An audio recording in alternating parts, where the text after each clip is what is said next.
Black America knows the pain well, and the pain runs deep as cameras captured viral moments that raise questions about policing and race, the deaths of Black people, the cries for justice, the names that spark movements. In 2012, 17-year-old Trayvon Martin walks into a 7-Eleven in Sanford, Florida. He grabs a bag of Skittles and a can of Arizona iced tea, wearing a dark gray hoodie that would become a symbol to many. As Martin walks home, he encounters George Zimmerman, a neighborhood watch volunteer who has already called 911 to report Martin's movements, even though the teen had done nothing wrong. Something's wrong with him. Yeah, he's coming to check me out. He's got something in his hand. Minutes later, after a fight between the two, George Zimmerman shoots and kills Trayvon Martin. No justice, no peace. Zimmerman charged with murder, but a jury finds him not guilty. His death and acquittal sparked national outrage, and a movement is born. Trayvon was a people's person. Yeah. He didn't deserve to die. Yeah. And I pledge I will not let my son die in vain. July 2014, 43-year-old Eric Gardner, a father of 6, is allegedly selling loose cigarettes illegally on Staten Island in New York. Officers surround him to make an arrest.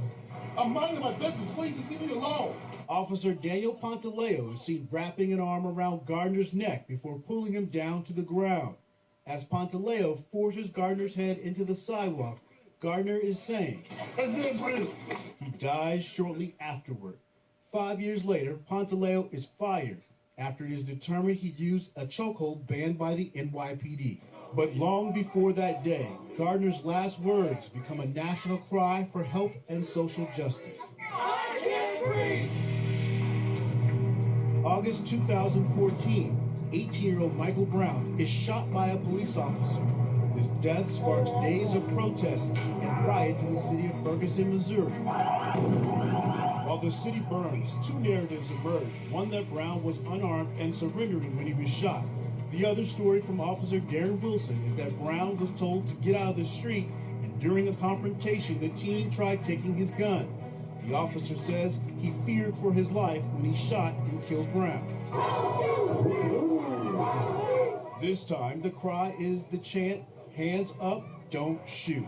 As thousands pour into the streets to demand justice, the officer is not charged. We have had enough of all of this, and this change must come. In October 2014, Laquan McDonald, a black teenager, is killed by police in Chicago, shot 16 times by an officer who'd arrived at the scene seconds before. Though the officer claimed self-defense since McDonald had a knife, an autopsy shows some of the shots entered McDonald's back while he was turned away. The incident sparks protests in Chicago when police dashcam video is released more than a year later. The officer, Jason Van Dyke, is found guilty of murder. 16 shots on the cover up. There was a guy there with a pistol, saw his face. He's like pointing it at everybody. November 2014, 12-year-old Tamir Rice is playing with a toy gun at a park in Cleveland, Ohio, when officers are called. An officer shoots Rice seconds after arriving. A grand jury declines to indict the officer. The prosecutors say the evidence did not indicate criminal misconduct by police.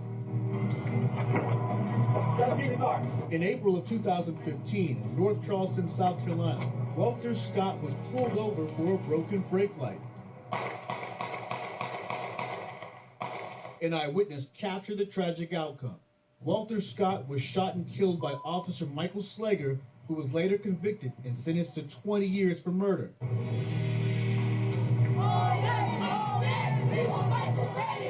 Later, in April of 2015, the city of Baltimore is rocked when Freddie Gray dies in police custody. The 25-year-old black man's arrest is caught on video.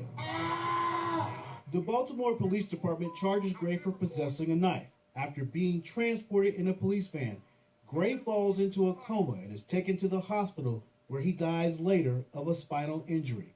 Over the next few days, the city is brought to its knees, with residents demanding to know what happened to Gray. None of the officers involved in Gray's arrest were convicted.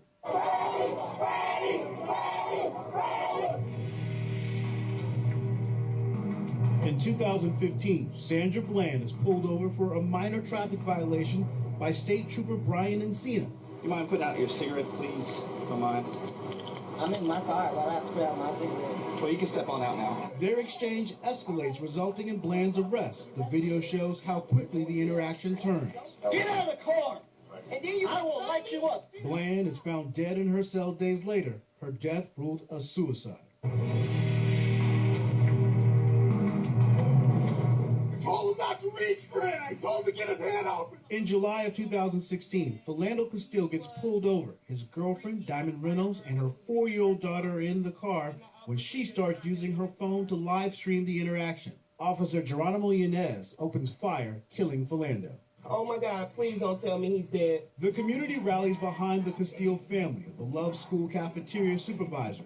The officer is charged but later found not guilty. He wasn't no criminal. My baby was a good man, a good, hard-working man. Then another tragedy in September 2018 unfolds in Dallas.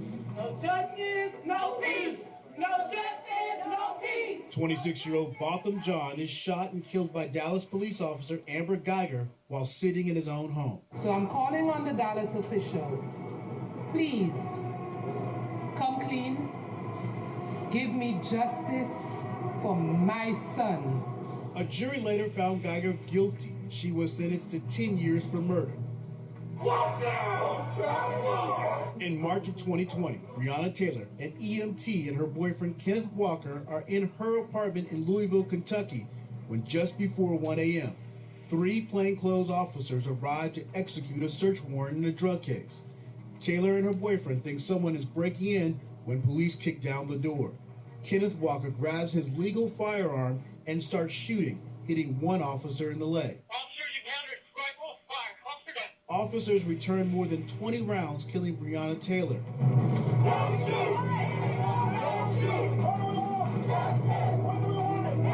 Incident after incident, year after year. Hands up! Don't shoot! Tearing at the hearts of black people. I can't breathe! I can't breathe! As they look for a balance from the justice system.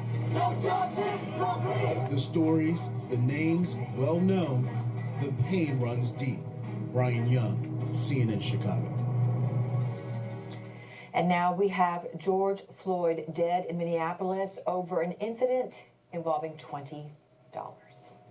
I'm Natalie Allen in Atlanta. That's a powerful piece. I'm Michael Holmes. Don't go anywhere, though. We will both be right back with more news. Stay with us.